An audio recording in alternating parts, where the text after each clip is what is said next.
So if you have to change the fuel pickup in your saw, this is a Husqvarna clone. The actual hose split. It's had many hours, been a terrific saw. So I pulled the gas tank off because I tried it with my vacuum tool and it wouldn't suck gas. You could hear it inside and it was leaking. So the line split right where it comes out of the hole. This is the hole where it comes out of the gas tank, right here where my finger is.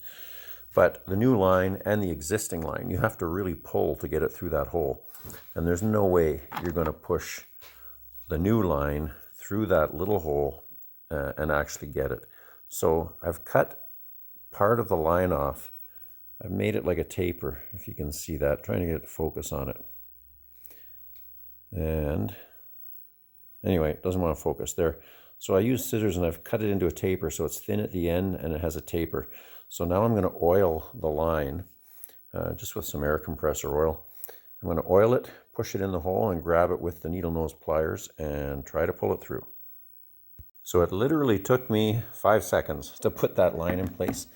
If you haven't done this before, the fuel line is rubber and it's a very close fit because when it slides through the hole, the fuel line itself is the gasket. It's bigger than the hole, so it's pulled in, it's tight. That's why the fuel doesn't leak around it.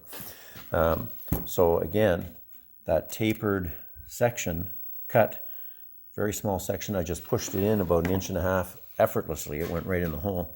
And then picked it up at the other side, which is in there. I don't know how much you can see. In any case, I have a set of these long needle nose. And I reached right in there, grabbed it, and just pulled. I had oiled the line. It was a fair bit of resistance, but it came very easily with the pliers. Pulled it right through and out. So now I'm going to put the end back on and slide it in and ready to put it back together. That simple. If you've got a Husqvarna or clone, this one is a 65 cc's. It's a 365. Fantastic saw, has many miles on it. And that fuel line just split and it was very cold. It was minus 26 or 28 when I started having a problem with it. So I guess the vibration, extreme cold, the rubber finally let go.